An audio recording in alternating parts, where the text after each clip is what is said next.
Let's do the news. Bobby's Big Stories. Disney parks are ghost towns right now because it's so hot. Oh, yeah. I was talking to a friend, and he was flying from Las Vegas, and he said that their flight was delayed 3 hours because of heat. Like, it got so hot. Yeah, that's what I said. It got so hot on the tarmac. You know who my friend was? Des Bryant, played for the Cowboys. He's your friend now? I mean, he probably doesn't know that, but we were talking about it at the game, and he was late getting to Dallas because his plane was stuck in the airport because of how hot the tarmac was. Like it melts the tires? I don't know. I don't think it melts the tires, but I don't know, dude. I think there's it's too hot. We don't go. That's crazy. Same thing at Disney. Usually massive crowds, long wait times. They said this summer, though, it is way down because of the extremely hot weather. That's from bestlifeonline.com. There was an age when I would go out, heat did not bother me. I would go out. What do you mean do? Work out, play golf, stare at the sun? No problem. Now, man, it's getting old. I don't know what it is. Too old, it's man. man. I don't like it. A teenage prankster was shot and seriously injured after he and his friends were doing the ringing the doorbell runoff game, ding dong ditch. Yes. At the home of an armed Maine man. So Vincent Martin, 30 years old, opened fire on the group of teenagers after they targeted his house at 1 a.m. Oh, that 1 a.m. time sucks. That's not That good. scares people. On Saturday morning, you still can't shoot unless you feel the threat. Right. He opened the door and they were trying to run away and he shot at them. The group knocked on the door, but before they could rush away, boy, was he that vigilant? He's like, I bet you somebody's going to come up to the door. Like, was he ready to? I don't know. I think before they could get away, like they were already like off Oh, they his- weren't like right at the door. Right. Still, though, you got to be pretty close to the door. But the group knocked on the door. He opened his door and just started shooting. So he also had a gun very close. Which is just crazy. He was taken to the Cumberland County Jail where he was charged with 2 felonies, elevated aggravated assault and aggravated reckless conduct. The main homeowner, the same person, was also charged with 2 misdemeanors as far as discharging a firearm. Nobody died, right? Right. Just the guy's hurt seriously. What does that mean, seriously? Like, still in the hospital? I think still in the hospital. But not critical. Right. We played this game a little bit, but we never played at 1 a.m. We did it at like 4 p.m. Right, and with 4 p.m. friends. Yeah, it was like we would go do it and we'd run off and hide behind the house, but it was always daylight. Oh, I wasn't good at trouble stuff. We did it all the time. And there was one guy, Ray, he lived on the corner, and we used to cut through his yard, and he chased us one time, and my dad was like, well, what is your problem, man? And he goes, where I come from, if they would have done that in my old neighborhood, they would have been shot. And my dad goes, well, this ain't your old neighborhood. Told him. That's true, though. It wasn't his old He's like, neighborhood, so yeah. you need to stop. They're just kids. Like, relax. But we did it all the time. It would be annoying if people were doing it all the time, though. I still don't. Yes. Still, if you open the door and people are running away, you don't shoot at them. You don't shoot at this guy's wrong. But I would be annoyed. I'd have to set like some booby traps or something. Yeah, well, Ray, then he didn't, that's where the bus stop was, and he didn't like us being in his yard. And so he sat across the street in his van and filmed the bus stop so he could show the city, like, hey, get him out of my yard. So one kid that didn't ride the bus very often showed up at the bus stop and like, hey, man, bet you won't throw those pink flamingos on his roof, like little plastic ones. So you tricked a kid who never did it to do it so he would think that kid was the one who was doing it. Yeah, so then the kid was like, I'll do it. Threw that flamingo on the roof. We go, you're on totally hidden video. We put it on and that guy got out of the van, and Ray ripped him a new one. Oh, boy. Classic Ray, huh? Oh, he was a jerk. Kobe Bryant's Lakers locker goes up for auction for an estimated $1.5 million after almost being thrown out. The locker used by Kobe during the majority of his Lakers career has gone on the auction block. They expect it to be $1.5 million or so. Kobe Bryant passed away in 2020, and apparently they were just cleaning and getting rid of all the lockers, like doing construction, going to toss it out. And they were like, hold that one. Oh, Now they're going to sell it. That's so cool. That would go good in Where? your room. I don't want a locker. What do you mean? It's too big. With Oh, a you name kidding with a me? name on it, Bones? Yeah. It's You- cool. hey, Listen, hey, it's worth $1 million. I'd love to have it, but that doesn't excite me to have. are you serious? Like every night before you go to bed, you hang your clothes up that you're going to wear the next day, and then you get up in the morning, you get dressed at the locker like Kobe, like it's game day. And That just everybody, doesn't excite me. There are things that excite me. That doesn't excite me that much. oh my God, that's probably the coolest thing. Yeah, it sounds cool. But a word from a president excites you? That's pretty good. That's George Washington. I got a Lincoln, too. $2 billion Powerball winner shows off their Instagram model girlfriend. She is hot. You see her. Oh, yeah. This is from TMZ. They say money can't buy happiness, but it looks like it can get you an Instagram model girlfriend. Edwin Castro won $2 billion playing the Powerball, and now he's showing off more than his bank account. He was seen cruising around a Giorgio Armani event in Malibu with his new squeeze model Peyton Vincent to go along with his $47 million mansion and his fleet of expensive cars. I'm telling you, this is hilarious to look at them. What does he look like? Like, is he a good-looking dude? No. That's right there, dude. But the money. I think he'll end up being a good-looking dude because now he's going to have resources and not have to work. He can go do whatever he wants to do. He can go work out. People forget. Sometimes people just aren't in good shape because they got to work all day. Right. I mean, that's really a big part of it. And you get all body shamed. And it's like, dude, I got a job. So maybe he had a job before. He now has the money to be free and do whatever. But no, I would say they don't match. You would see them and go, they don't match. Something's up there. Good for him. $2 billion is almost too much. Because, again, you win $2 billion, you get $1 billion of it, basically. A little less. That's too much to like, squander away, right? Isn't that too much? I mean, that's too much to I could squander. probably do it, No, though. you couldn't. That's if the rest sits in the bank and you just draw interest on it. Yeah. But Because it's not all sitting at your house. Right. And then also, if you buy a property, as long as you don't sell it and get capital gains, which I've just learned about that crap, and you hold on to it for a few years, you're fine. Everything's going to make money. God, it's amazing. Could you possibly piss away $1 billion before you die? I don't see how you could. Man, Unless you...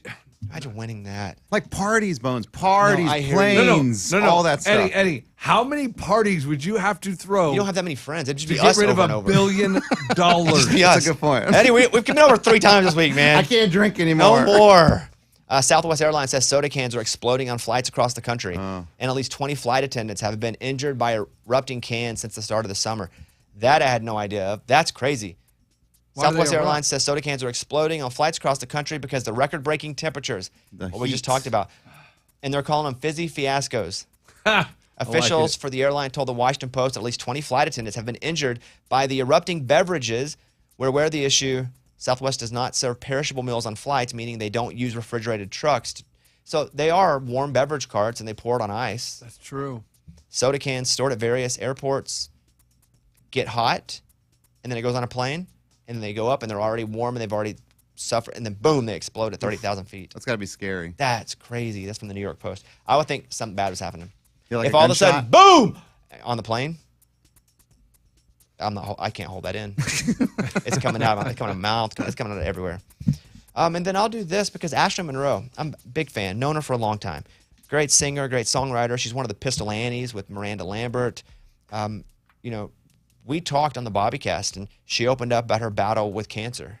I'm feeling good. Are you healthy? Yeah, 2024. My last chemo was December 2021. Ever since, I get checked every 3 months. I think now it's going to switch to 6 months. Yeah, it's like I don't think about it. You know how when things happen, you put them in like the too hard pile of your soul?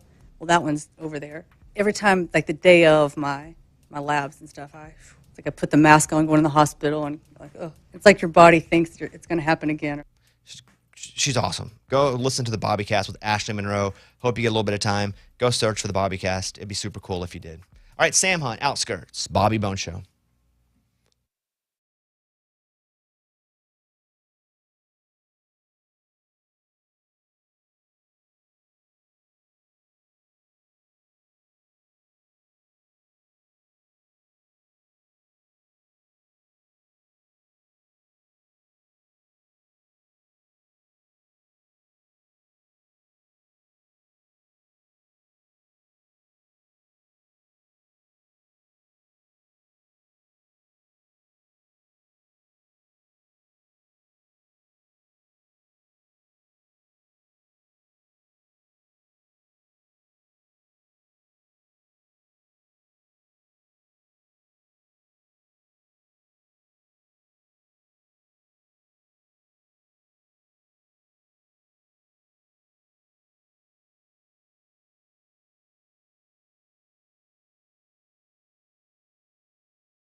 Talking about the guy who won $2 billion in the lottery. And I was just wondering, could you just spend all that? That's different than $15 million. Like an athlete will make a bunch of money and you're like, how did they go broke? MC Hammer, famous for that, having a whole entourage going broke. If you had $1 billion, you could spend $5,000 a day for more than 500 years. Okay? We don't live that long, so let me break it down even more. $5,000 a day. That's nice. You could spend $100,000 every day for the next 25 years and make nothing back. That means no investments.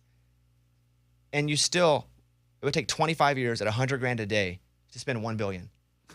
With money making nothing. That means it's all just sitting in a pile in your house. And every day you go out and you just spend $100,000. It'd be really hard to spend that. And that dude who did it, and he's got a girlfriend way hotter than he is, like, cheers to him. Got 2 big old mansions. Hopefully he's like helping people too. You're right, charity. I mean, yeah. Whatever the case, hopefully but it'd be hard to spend all that. Man, he seems to still be a normal dude. No, I'm watching him with all his cars. I don't think he's normal. They did have another story of these, can money buy happiness, right? Yep, can. Experts say you can use money to fight loneliness, but only if you spend it on experiences and not things. Spending money on experiences as opposed to things decreases loneliness. When people focus on doing rather than having, they get more satisfaction. They also feel more connected to other people. Feelings of connection make people want to engage in social activities, which reduces their loneliness. This is the Journal of Behavioral Decision Making. So here, if you have money, you can buy experiences.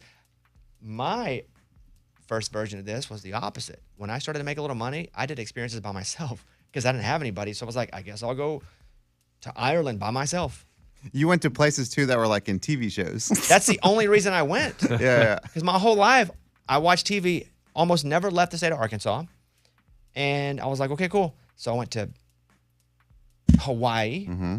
Brady Bunch. That was a big one. And that was the Brady Bunch. And I went by myself. And I was like, will you take a picture of me? And they were like, sure.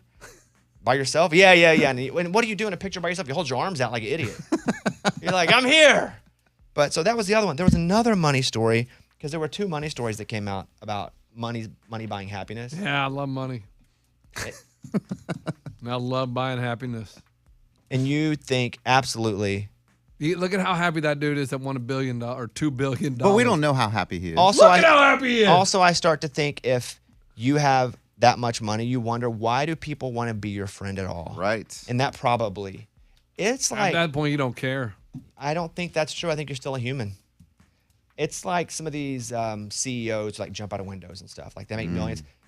Because a lot of times in these situations, what happens is they get to the top and realize they're at the top and it still sucks. Like as a human, they haven't changed. They haven't found whatever they were searching for, whatever their fulfillment was that they thought they would get from that.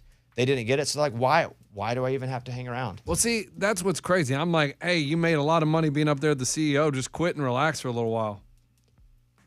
But I think enjoy the money. What is happening is nothing is going to fulfill that specific person, and they now understand that. They've sacrificed everything for this because they think this and this money is going to help them have fulfillment. And once they get there, they realize, nope, sure didn't. But that's also to their identity, right? Like when they work so hard to be something, that's who they become. Doesn't have to be. They can't. Well, I think when people spend so much time being like a CEO of a company, being praised, being asked like, hey, what do I do here? What do I do here? And then you just quit. I think that kind of takes a toll on you. But I think CEOs aren't praised mostly. I think you guys have a kind of a booked version. But it's a pretty good title. It's a cool title. You're for the sure. man. But CEOs are just Or the woman. But Well, I meant that like, like on top. I only know like one CEO. I'm going to be honest with you. It's not like I know a bunch of CEOs. Our CEO? Yeah, our CEO. That's it. I don't know a single one.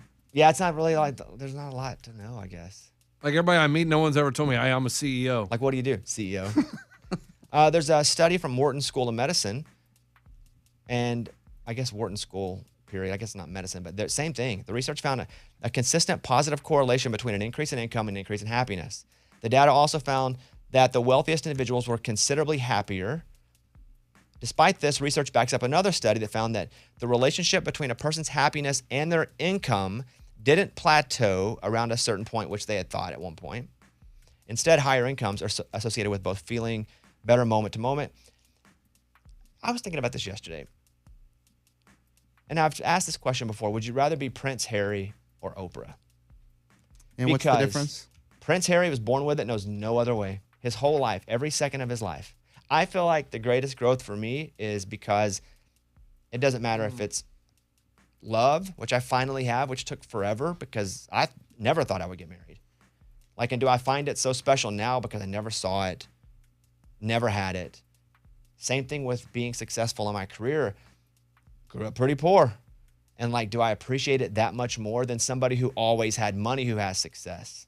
And we can't be both, so we don't know. It's like a guy going, yeah, I'll be pregnant. You'll never be pregnant. You'll never know what it feels like. So would you rather be Oprah, who had a rough childhood and got really rich through going hard, or Prince Harry, who's always rich, knows no difference? It's easy. It's the easiest decision I've ever made. The answer is Oprah. Prince Harry. Okay. Because when you're Prince Harry, you don't have to stress. Like, you don't have to waste years of your life worried, like, what am I going to eat? What am I going to do? You are just there, and you're like, man, this is awesome. I know in life that our brains and bodies find stressors regardless. Yeah. I would assume wherever you are with money, that we find something to stress about that's happening in our ecosystem. That's what I would think happens. I don't. You don't? You just think I don't really find stuff to stress about. Oh, even now? Even now. Nothing? I mean, very rarely am I stressed. What about if you had more money? I would be less stressed. What stresses you now that having more money would fix? Like, what are we going to have for dinner? Like, if I But had is it stressful about spending money on it, or just stressful that you have to make a decision? Make a decision. So if you had more money, what would you do? Have a chef. But then you have to tell the chef basically. No, the chef would do it. That's his job. Hey, just make it. Let's go. Surprise me. I'd love to work for you. That'd be fun. Make whatever. Hey, make it. Let's go. Just to You get. got it. And then if it ain't good. Oh, that's fine. Move on to a new chef. I mean, that's what I'm saying. When I have more money, I wouldn't have to worry about it. I wouldn't have to worry about going to the grocery store. You know who'd do that? The chef. Got it. Let's go. Like, oh, you got to drive somewhere? Nah, got a chauffeur, man. I think there are probably traffic. I don't care. There are a lot of people who would probably look at you and go, "Man, I wish I had his lifestyle." Same way you look at Prince Harry and go, "I wish I had his lifestyle." It's kind of a never-ending cycle. Yeah. So people could look at you and go, "Man, if I had Lunchbox's lifestyle, I would never stress about anything. It feels like the greatest life ever. I get up, I go, and I sit for 5 hours and talk and Facebook chat my friend from high school. I do that. Crossword puzzles. Yeah, and they would go, "That's the easiest life ever. I would never be stressed." And to that, you would say, "Oh man, it's harder than you think." And they think this job's easy. But that's what Prince Harry would probably say to you. No. Prince Harry doesn't do anything. Yeah, you're probably right about that. I mean, he literally doesn't do but some anything. Some people. Yeah, I understand some people. Like, Oprah still has to work and do stuff and make decisions. Prince Harry didn't have to do anything. Is Oprah still working? I don't know. She's worth $3 billion, though. I wouldn't be She working. could chill. Yeah. Right. Why would you? That'd be amazing. But what if you always had it? You'd know no difference. If you don't know hard, you don't know easy. No, I'm with you. I mean, I don't think the answer is that easy, but like, I guess I'd rather be Oprah because of that. I know in the long term, I would learn a lot and I would learn how to conquer certain things because I've been through a lot. If I were Prince Harry, dude, it would just be smooth sailing the whole time. But is it smooth if it's always been smooth? Isn't that your version of rough? Yeah. I mean, Prince Harry could go on vacation for 100% of the days, and it wouldn't matter. Then that's not vacation. That's normal. Like, how awesome Right. would that be? I feel like it'd be pretty unfulfilling. I'd be fulfilled to see every place in the world, like travel here, travel there, check that out. You guys can hit us up. We'll grab some calls in a second. 877-77-Bobby.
okay, this is it's bold or it's romantic. It depends on if the girl thinks the guy's cute. That's what the story is. I'm gonna be honest with you.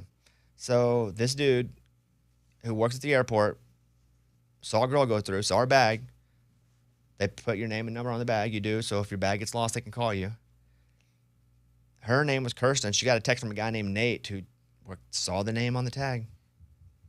He first texted her Kristen. Her name is Kirsten. I see how that could easily be messed up. Sure. So she was like, it's a bad start. He said, I saw you and thought you were so beautiful. I wanted to find a way to talk to you. I promise this isn't as weird as it seems. Give a guy a chance. I don't know, Hey, man. Morgan, you talk to me about this. Let's say this happens to you. You're single. You get this message. What are your thoughts? I've always been a person who will try anything once. And if this is a way you're going to go about approaching, I mean, I'd be like, okay, send me your Instagram, buddy. I mean, you got to give me something to like, so I'm not creeped out necessarily by the scenario to like know who you are then. But there is a creep factor to this for sure. I would definitely be a little like, ugh, maybe not, but. Fine line between bold and creepy. I was going to say that because women want guys to be bold. That's what I'm And that saying. line is how Yeah. good looking and safe the guy is. If I were to send this message, if this would have been me, the weirdo, we'll call him the weirdo for the sake of the story. If this would have been me, I would have said, hey, I saw at the airport. I know this is weird, but I took your number off the tag. Here's my Instagram. You can never message me, but I just want to show you who I am and what I am so you're not freaked out. That's what I would do and give him a chance to her to go look at the whole thing because it is weird. But being bold is risky. Generally in life, being bold is risky. And with being bold in anything, personal or professional, because of the risk involved, you can look like a doofus many times. But no one likes to be watched here. Like, Well, nobody's watching. You Well, could have he- just he seen saw them. her. Sure, and then you go up and you look at the tag and write it down. It's not like he's in Or a snap a tree. pic. It's not like he's in a tree watching her in the bedroom. I'm not saying I would do it or it's right. I'm just saying if it were me, I wouldn't just send the text. I would send more with it because you're already working from a negative. As soon as you send it, you're negative. But if you never send it, you're nothing. Well, and like as women too, we can't sit here and be like, we want to meet somebody out in the wild. And then when people try and meet us out in the wild, be like, no, thank you. So that's why I think say that's a you have great to point. be. Great point, but yes, you are definitely probably feeling they're creepy until they prove otherwise. Yeah. But you're going to give them a chance to prove otherwise. Exactly. Like I said, you try everything once, and if it goes bad, it goes bad. Cool, never gonna do that again. Mm-hmm. So if she didn't like him, which she doesn't feel like she did like him, it's because he's either ugly. That's it. that's it? Yeah, because that's all you would really know about him initially. Yeah, or if he didn't send a photo or something to just be Oh, like, yeah. hey, here's who I am to like Well, then he's balance ugly. the creep factor. Well, no, then he's ugly because there's a reason he's not sending the photo. There you go. Or the Instagram. I want to go over and talk to. I got a couple I want to talk to. I want to go to Hope first in Jackson, Mississippi, who's a psychologist. Hope, thank you for calling the show. Would you explain to me what your profession is before you give me your opinion? Yes, I am a clinical licensed marriage and family therapist, not quite a psychologist. Okay, well, thank you for that. Now, why did you call the show? And we appreciate you calling. Well, I called because, everyone's talking about, well, if I don't have money, I don't have stress. And yes, obviously, hierarchy of needs, we have to have food, safety, shelter. But then you get past that and, the people that I see come into therapy obviously have money to pay for therapy, but their stressors are real, whether it's relationship issues, a child on drugs. I mean, I could go on and on. So after you get past the basic needs, there are multiple stressors that people deal with. Earlier in the show, Lunchbox was saying if he had more money, he would have no stress at all. Like if he just had a bunch of money, he'd have no stress. And what Hope is saying here is that is, from her example and her experience, that is not the case because people come in that have the expendable income to go to therapy, yet they still have many stressors. Right, Hope? Exactly. Different stresses. Again, not your basic needs, but the stresses just go on and on with relationships, with work, with feelings of inadequacy, with being hurt with relationships. I mean, it's just endless, the stressors. Yeah, I don't see Garth Brooks like worrying about stressors. He doesn't look stressed out to me. You only see him a very, very select part of his life. when he's performing and being Garth. Keith Urban, he doesn't look stressed. Again, you're every time only he comes in here, he's living carefree. When he comes in here, yes. I'm not going to be able to talk any sense to him, and that's okay. That's okay. Hope, I really appreciate that call. Thank you for taking a few minutes and calling us up. Have a great day. You too. Bye. I want to go to Cindy in Knoxville, who is on real quick. Hello, Cindy. Good morning. Good morning. What would you like to say? Thank you for calling. What would you like to say?